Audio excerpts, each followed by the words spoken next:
These aircraft, operating with the Air National Guard in April 1971, were among the last of their type in US service. 8 months later, the last F-84s were decommissioned and delivered to the scrapyard. Most of the Thunderjets had long gone by then. Only this variant, the reconnaissance plane known as the F-84 Thunder Flash, had lingered on in any numbers, due to their operational usefulness as specialists.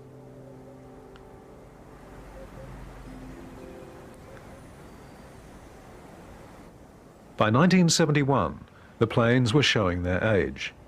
Many had been grounded due to structural fatigue, and those that still flew required constant monitoring and a heavy maintenance schedule. The last of the RF versions had rolled from the factory in 1957, and they had led very busy operational careers.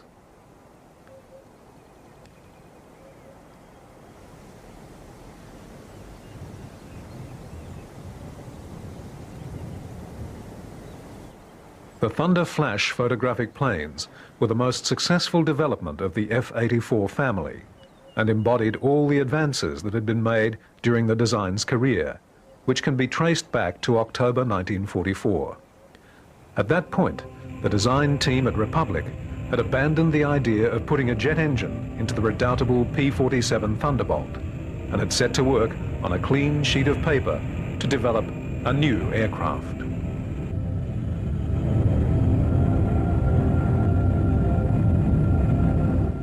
The United States had found itself confronted by the arrival of new German and British jet aircraft. In the next few years, the US Army sponsored a feverish effort to catch up.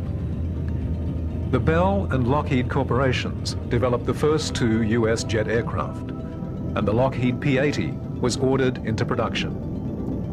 Meanwhile, the Republic team had devised a sleek and extremely clean design built around the new axial flow engine developed by General Electric. The achievement was impressive, and the Army ordered commencement of work on 3 prototype planes as the XP-84.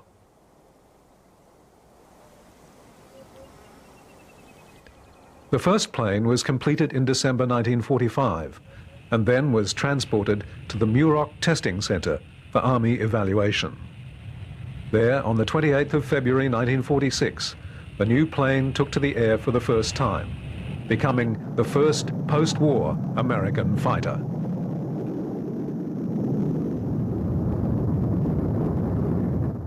The design was fairly conventional, with straight wings employing the so-called laminar flow profile. The plane was of all-metal construction, with the wings mounted low on the fuselage. Under the teardrop canopy, the cockpit was pressurized and contained an ejector seat. Though not technologically adventurous, it was an aircraft with classic lines, incorporating most of the proven ideas of the day.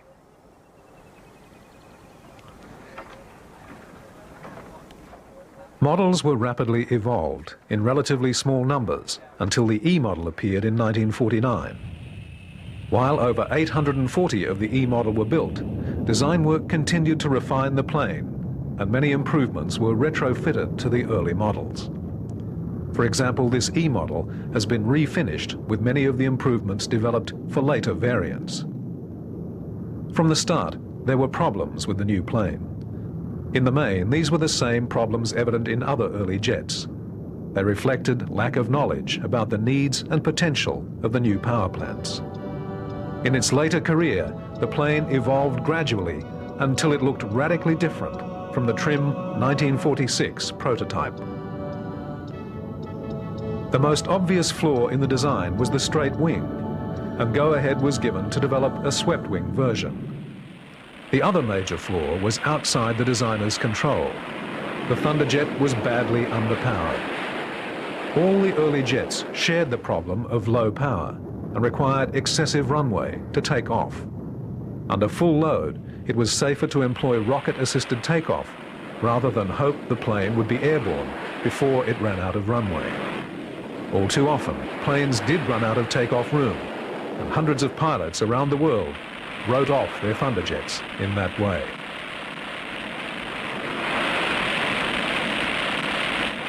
The assisted takeoff gear would still be needed on the later swept-wing models, as the increased power of their engines was absorbed by their increased weight. But development was slow, and as an interim measure, an improved straight-wing version was put into production.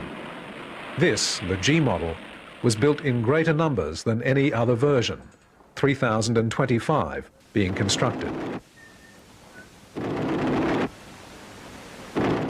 The plane had originally been designed as an interceptor, relying on 6 machine guns, 4 in the nose and 2 in the wings. The Thunderjet had superseded the Lockheed P-80, which was designed 2 years earlier. However, with the speed limitations imposed by its wing and underpowered engine, the F-84 was soon itself supplanted as interceptor by North American's F-86 Sabre. With this rapid succession of models, the Army found itself with a variety of planes to allocate specific tasks.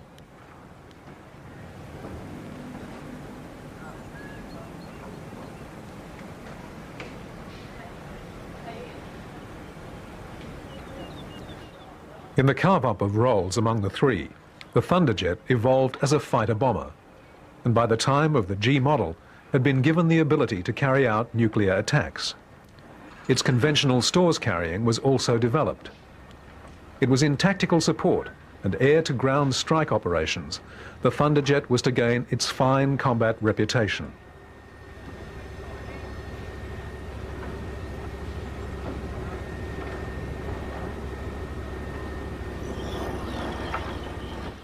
Its low-mounted wing was an asset in this transformation, allowing easy loading of arms with minimal equipment.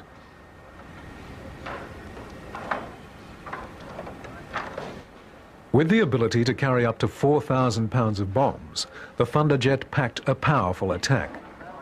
With the takeoff assistance of rockets, it was able to operate from short frontline strips in fairly rough conditions, and rugged construction gave it the ability to absorb considerable small arms fire and stay in the air.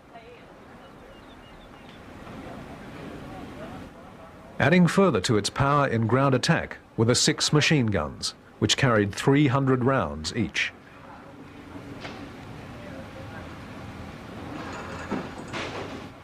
There was provision to sling up to 32 5-inch rockets under its wings and fuselage, reflecting World War experience attacking tanks. As a further variation in strike power, the plane could deliver a deadly load of napalm.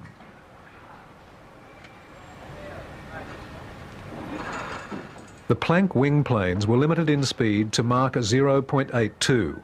This effectively killed the plane for air-to-air combat. Above that speed, it reacted violently enough to cause structural failure. Another major impediment to use as a fighter was that maneuverability was very limited. However, the lack of turning ability was an asset in ground attack, as the plane tended to fly rock solidly and was a stable platform. And the limitation on speed was no disadvantage in ground attack. Despite their persistently dubious takeoff habits, they were to excel in the tactical role.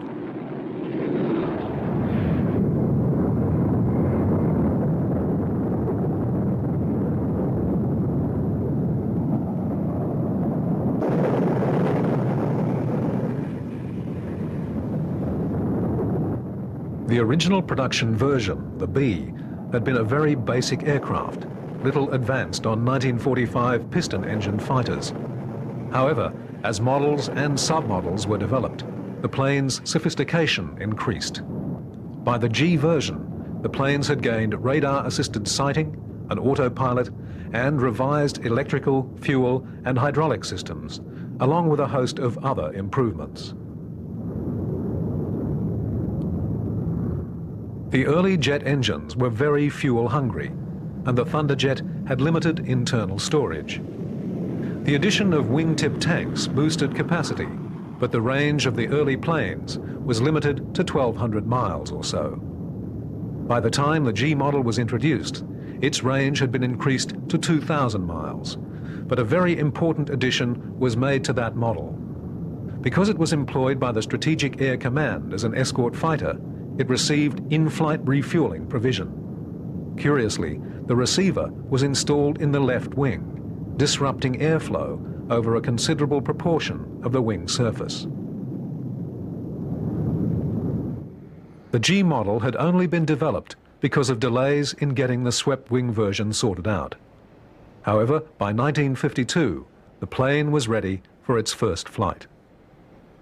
The new model had originally been given a new number as the F-96, but this had later been changed back, and the swept-wing plane became the F-84F with the company name Thunderstreak. Once again, the performance of the aircraft in its intended fighter role was disappointing. The increased power of the engine and potency of the shape was swallowed up by the increased weight of the plane, and it shared the earlier model's sluggishness, especially in the dangerously unwilling takeoff. In comparison to the G model's 622 miles per hour, the F model could attain 695. However, in climb and ceiling, the new model was worse than the straight-wing planes. The F model followed its earlier brothers into use as a tactical fighter bomber. The swept-wing model had been delayed repeatedly. The overriding restriction on development was caused by budgetary constraints. Congress was keeping the purse strings tightly closed, and the Air Force simply had no money to allocate to the project. The prototype flew on June 3rd, 1950. It was immediately obvious that a more powerful engine was needed. But there, the project stalled, and it was to take a massive stimulus to reinvigorate the development program. Only 22 days after the first flight of the swept-wing model, word of an invasion of South Korea by communist forces from the north reached the United States. The floodgates were opened in a flow of defense dollars that has continued with barely a hiccup ever since. Although many countries promptly disbanded their wartime armies, other countries continued to maintain forces so large that they posed a constant threat of aggression. And this year, the invasion of Korea has shown that there are some who will resort to outright war, contrary to the principles of the Charter, if it suits their ends.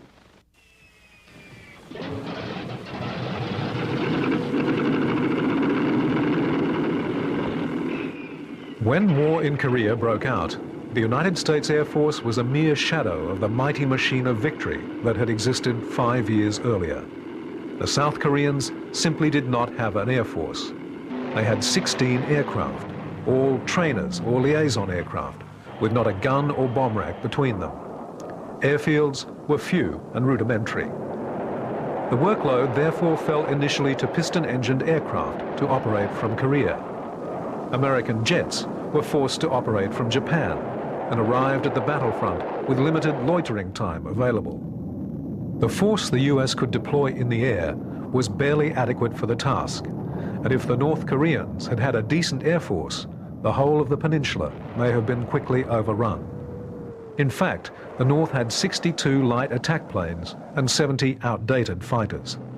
This force was very promptly destroyed, and the Americans were able to first slow and then stop the northern advance. Heavy bombers were employed in a combination of interdiction and strategic raids, which helped to paralyze the northern effort. In combination with Navy aircraft and the few types the Air Force could deploy usefully from the limited Korean airstrips, the US gained air supremacy and was to maintain it for most of the following conflict. Given the initial weakness of the ground forces, it's clear that victories in Korea in late 1950 were almost solely due to the American aircraft.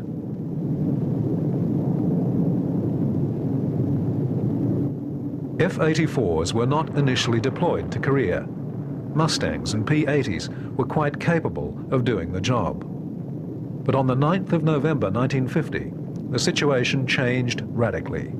The North Koreans started to deploy jets.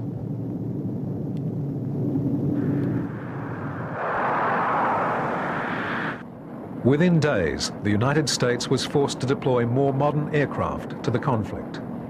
The Thunderjets available were straight-wing D and E models, and they were never the equal of the MiGs. However, the F-84s, though not capable of downing the speedy Russian designs, were just fast and maneuverable enough to usually avoid trouble. Less than a month after the appearance of the MiG-15s on December the 6th, the first F-84 combat missions were flown. The planes had been shipped to Japan, where the damage from salt corrosion was remedied, and along with F-86 Sabres, were committed to the battle.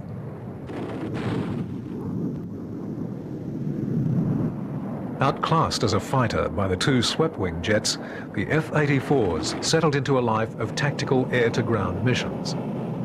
Most of the time they required Sabres as mission escort if there was a likelihood of running up against the MiGs. The Russian planes were simply too fast for the Thunderjets to cope with.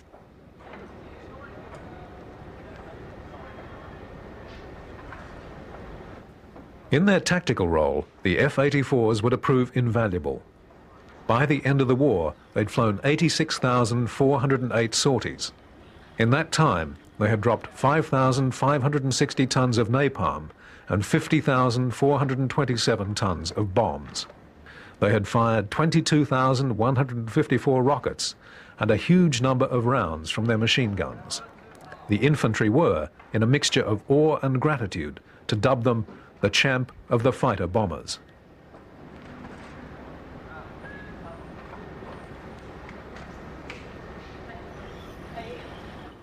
Nine MiGs were officially credited as shot down by Thunderjets, and another 96 were listed as probably shot down or certainly damaged.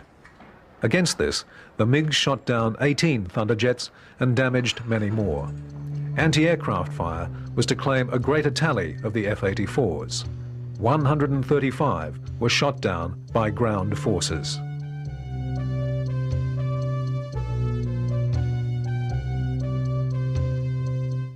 Though some missions were flown from Japan, relying on in-flight refueling, the Thunderjets were tough enough and had sufficient ground clearance to be operated from the rough and ready facilities in Korea. This often required that they use assisted takeoffs, with the rocket packs being jettisoned for retrieval and reuse. This was less than ideal, as in squadron formation the rocket smoke was so dense that only the leaders could see, and the following planes had to take off on instruments. The routines of briefing, preparation, takeoff and attack became familiar. The F-84s took on a great load, not only in ground support at the front line, but in interdicting supplies, attacking reinforcements and destroying bridges, railways and power stations. In the last of these tasks, they actually operated as a strategic force, a reflection of the way in which they'd established themselves as trustworthy, rugged and deadly. They had proved themselves as a primary weapon in the Air Force's arsenal.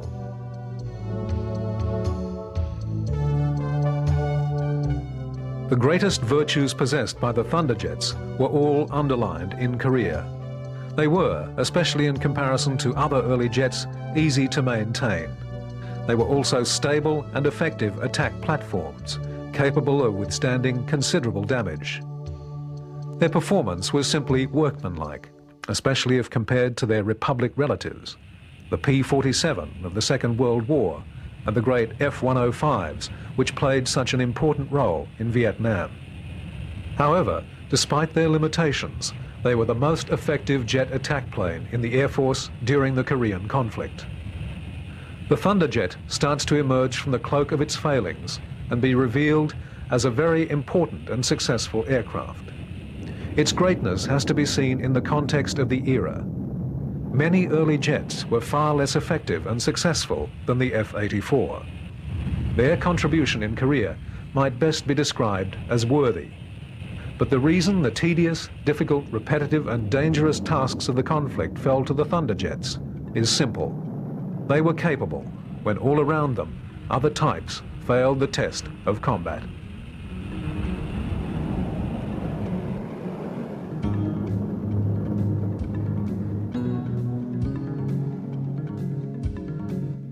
The Thunderjets had their vices and their limitations, and they earned some of the most unflattering nicknames ever bestowed by US pilots on their aircraft. These nicknames included Groundhog, in reference to their unwilling and sluggish takeoff. During Korea, the crews amended their attitude to include a greater respect for the plane's virtues, and the name was shortened to HOG. Still perhaps unflattering, but far more affectionate.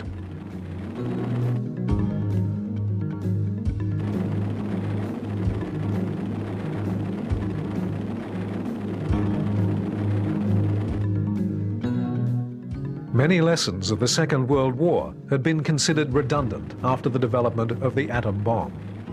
Some strategists proclaimed that conventional warfare would never be fought on a large scale again. Too soon, the Russians also had the bomb, and the usefulness of atomic weapons came into question. There seemed little point in nuclear devastation when there was a danger of retaliation. The germ of mutually assured destruction was sown, and a new concept, limited war, was post-dated to cover the Korean conflict. In that limited war, the Thunderjets were one of the most effective weapons available.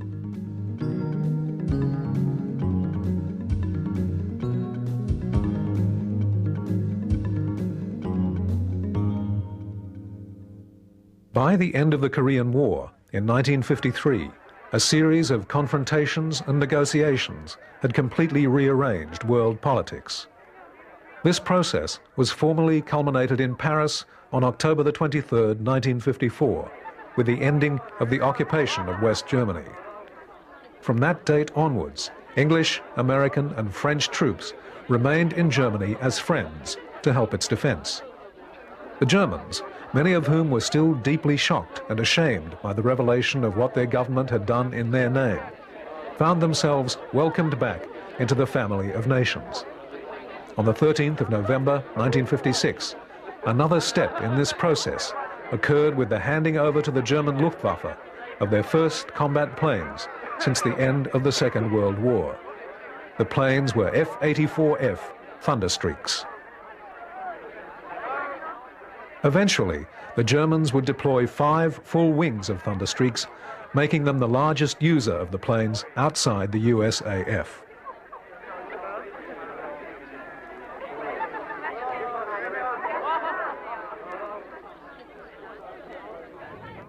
Thousands of F-84s, both straight-winged and swept-wing models, were deployed by NATO countries. In addition to the Germans, they flew with the French, Belgian, Portuguese, Turkish, Dutch, Greek, Danish, Norwegian and Italian air forces. They were the front line in Europe at a time when it came very close to open warfare and performed sterling service. The last of these operational, with the Turkish Air Force, were phased out of use only in 1982. The Republic planes, despite their limitations, were one of the most effective and important aircraft available.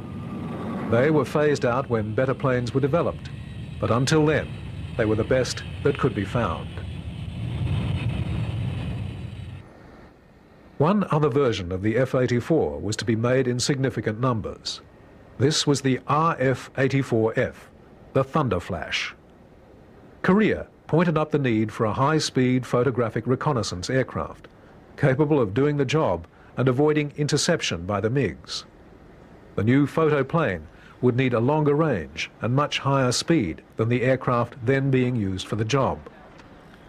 The second swept-wing prototype had already been constructed with a closed, pointed nose and wing intakes, though these developments were never incorporated into the fighter version. It was on the basis of this airframe that the Republic designers started work on the reconnaissance aircraft. In the end, it was the most successful production aircraft of the whole F-84 family. The prototype RF-84 took its first flight in February 1952, and by then the design had been changed considerably. The wing intakes and wing surface had both been increased, and the neat pointed nose had been replaced with a blunter affair which could house 6 cameras. After successful testing, the plane was put into production, and 718 of the model were constructed.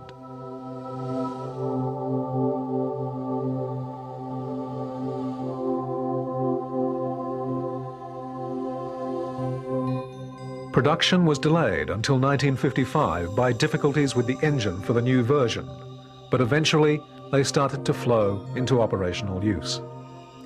The USAF deployed 11 squadrons of Thunder Flashers, and they served with the Air Force and National Guard for 17 years. The US military assistance programs also supplied 327 of them to a number of Allied countries.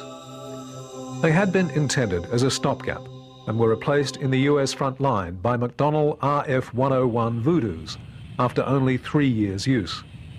However, their long subsequent career with the National Guard underlines how effectively the Republic team had addressed the photo reconnaissance task and how valuable this version was.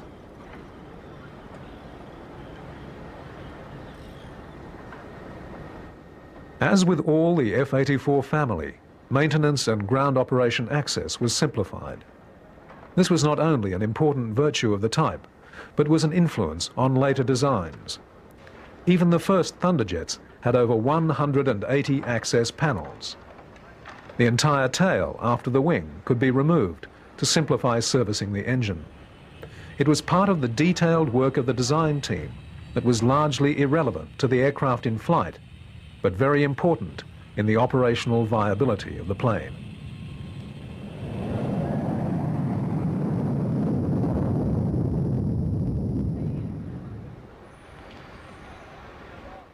Among the milestones posted by the Thunderjets was their time in use with the USAF's Thunderbirds, the display team. It's uncertain whether the team took its name from a public's plane, but what can be said with certainty is that the first aircraft employed by the team on its formation in 1953 were F-84s. These were the straight-wing F-84Gs, and the team flew with them for 2 years.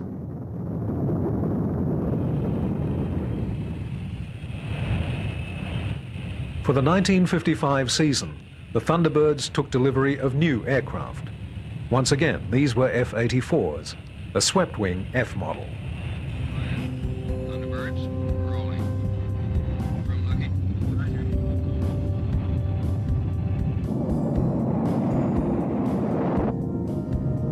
Gear up. Slide looking.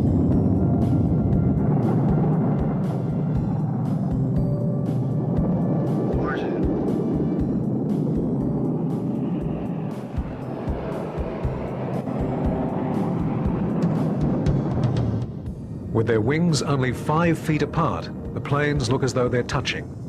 This type of formation flying, with a plane as unmaneuverable as the early jets, is extremely dangerous.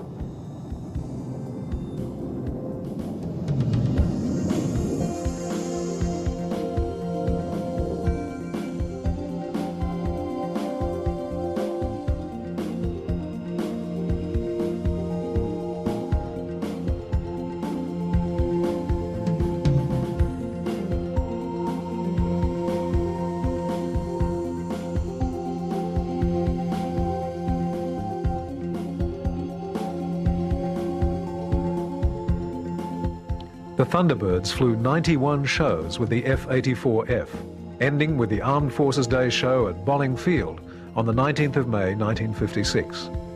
They then transferred to the North American F-100 Super Sabre and gained supersonic capability.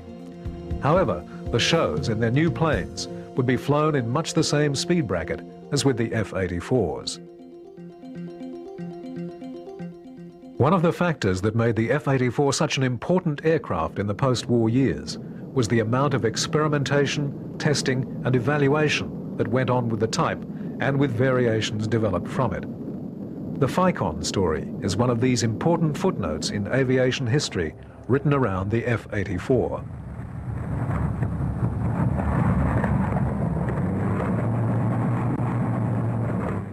The name FICON is derived from the term fighter conveyor, and the project was a response to the need for aerial surveillance.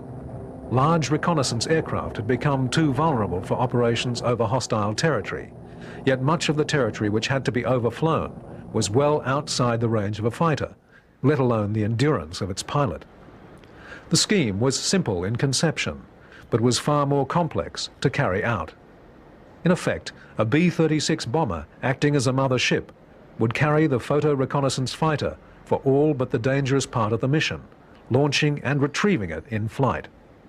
A series of attachments, both for the bomber and the fighter, were developed before a reliable system was reached.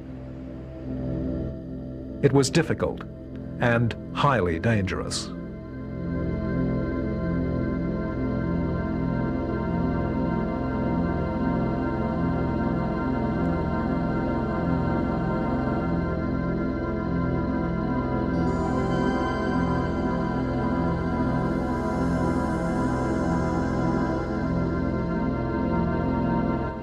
The project testing began with a modified F-84E in 1952. During these tests, changes were made to the gear in a series of steps as problems arose, first with the stability of the cradle on the mother ship, and then with the trustworthiness of the fighter's hydraulic grapple. The intended effect was achieved with all the apparatus trialled. Increasing effectiveness followed as refinements were made. The fighter was near to stalling at the low end of its speed range as it wallowed beneath the large plane, buffeted by the slipstream. The process called for a high degree of ability on the part of both pilots.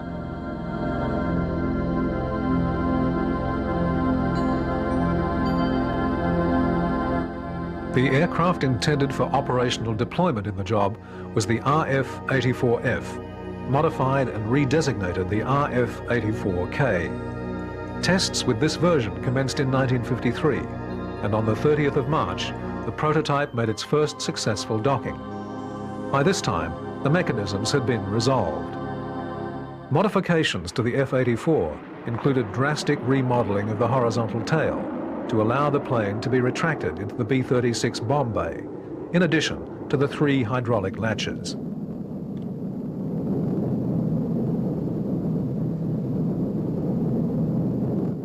Testing of FICON continued until 1955, and production aircraft were then deployed. The 91st Strategic Reconnaissance Squadron, based at Larsen Air Force Base, received 25 of the specialized RF-84Ks and were teamed with a squadron of modified B-36s.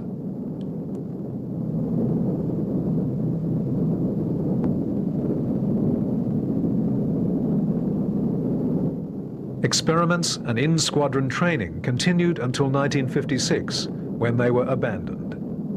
By coincidence, this was about the same time the U-2 became available for use.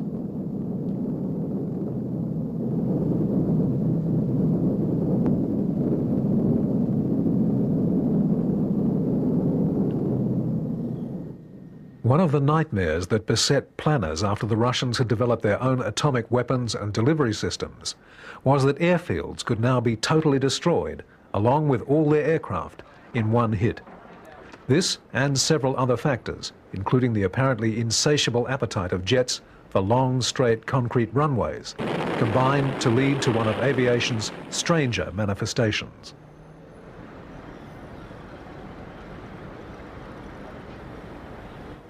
This was the system known as Zero-Length Launch, or ZEL.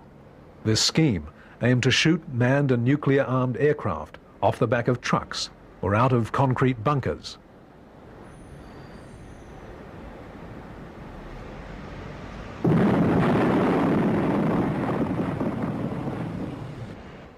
It was intended that hundreds of aircraft could be dispersed throughout forests and in other hiding places around the Soviet bloc's borders.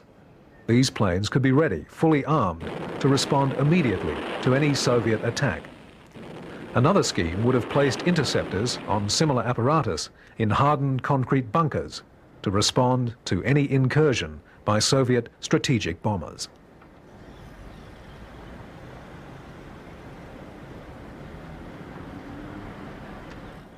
In tests conducted by the Martin Company with equipment that had been developed for the Matador missile program, the system was trialled with unmanned F-84G aircraft and apparently worked well.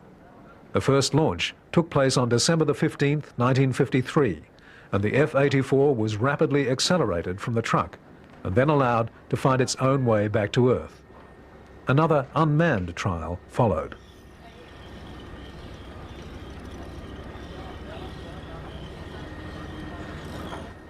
The system relied on the use of very powerful solid-fuel rocket boosters attached directly to the aircraft. Once the fuel in the rocket was expended, the booster had to be immediately discarded, as it went from being a powerful source of thrust to a dangerously heavy drag on the aircraft. The tests demonstrated that by the time the rocket fuel had burnt out, the aircraft had been accelerated to 175 miles per hour. This was well above stall speed, and the plane should then be able to rely on the power of its normal jet engine to continue its flight. The two unmanned trials proceeded with so little deviation from the expected results that the project moved on to the next phase. The acid test for the system came with the third trial, when the plane was piloted. This took place on the 5th of January 1954. The recorded acceleration loads were 3.5 G, only slightly greater than a standard Navy catapult launch. The pilot had no difficulty taking control, and the test was considered a success. The project continued to 1959 with a series of later tests using North American Super Sabres. Orders were actually placed for 148 suitably modified F-100s. Interestingly, the Russians were involved in a series of similar experiments using MiG-19s at around the same time. The idea was finally abandoned with the development of more reliable and accurate missile systems.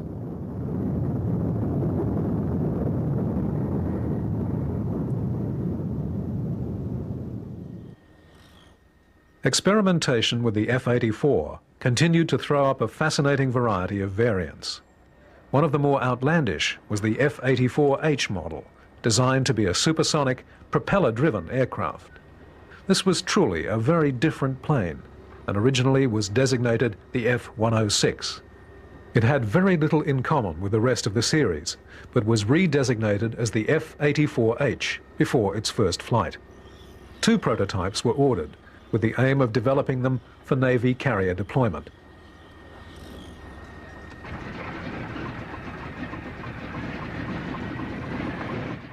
The aircraft employed a turboprop, and a series of propellers were studied for the design. Its first flight took place on the 22nd of July 1955 and passed with no real hitches.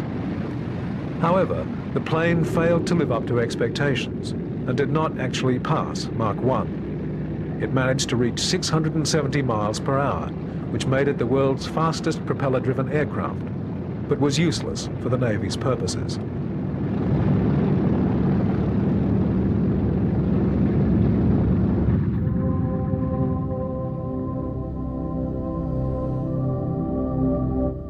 A major limitation on propeller-driven aircraft had already been recognized.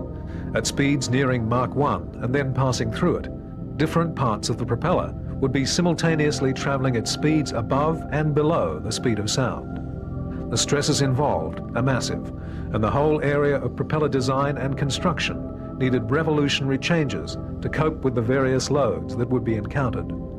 As a test vehicle for the assessment of this technology, the plane was very valuable.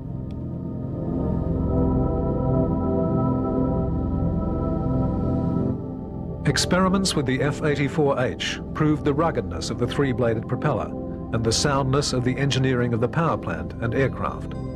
However, with the introduction of steam catapults, angled decks and in-air refueling, the Navy was able to abandon the project and employ true jet aircraft. This left the US Air Force to pursue the project as a matter of basic research and development for its own purposes.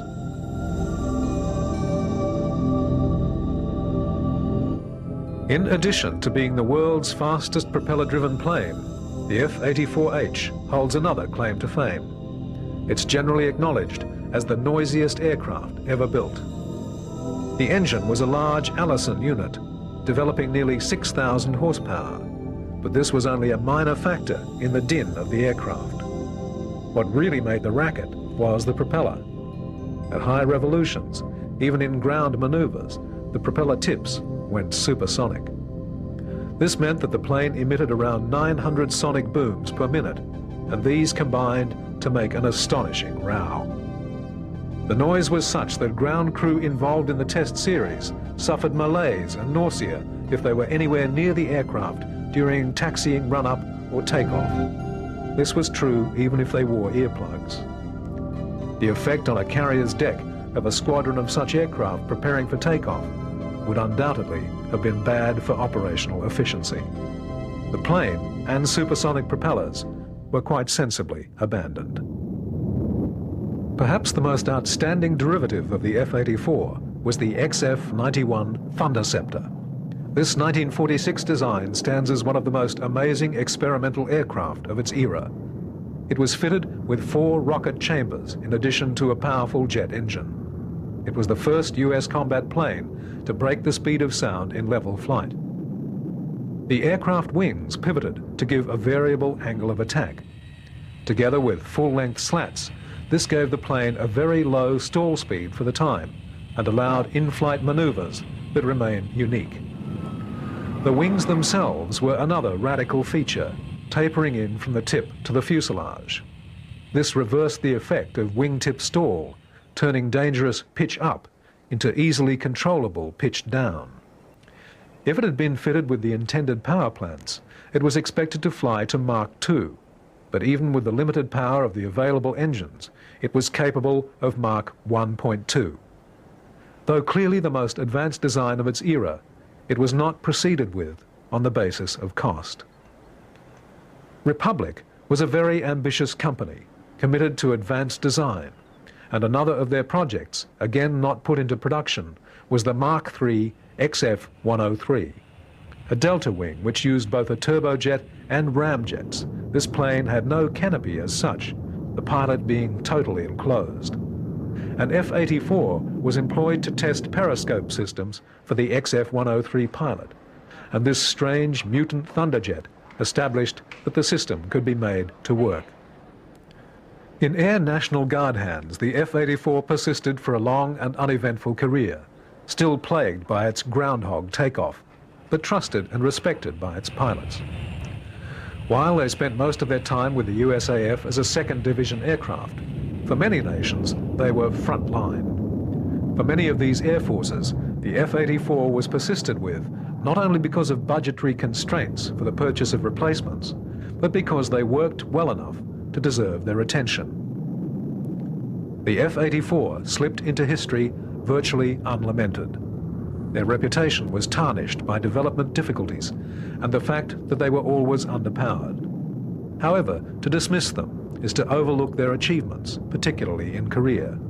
They deserve a reassessment and recognition of just how significant an aircraft they were.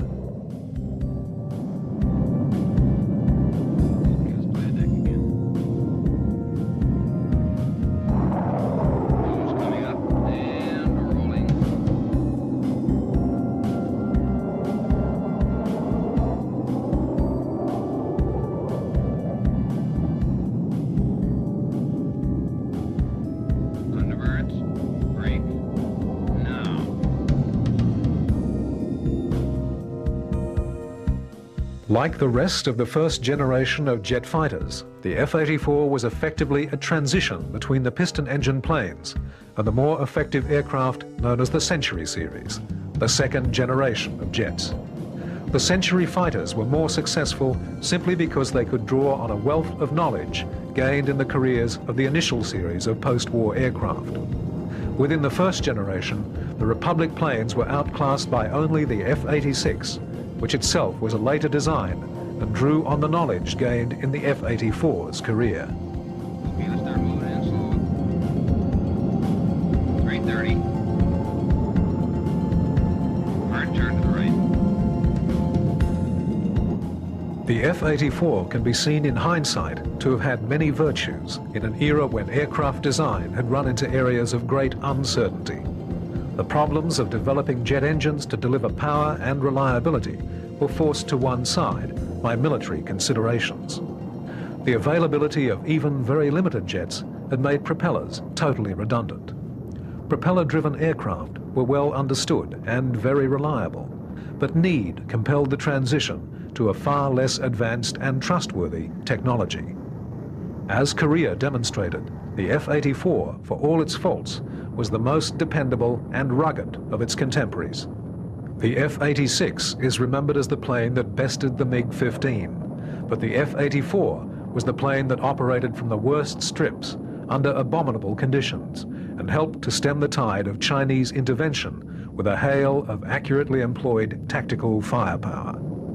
In addition, during its career, it was host to a large number of experiments and developments that changed the face of aviation and have had effects that can still be seen in aviation science today. In a very distinguished family, the F-84 sits between two of the most successful tactical fighters of all time, the P-47 Thunderbolt and the F-105 Thunder Chief.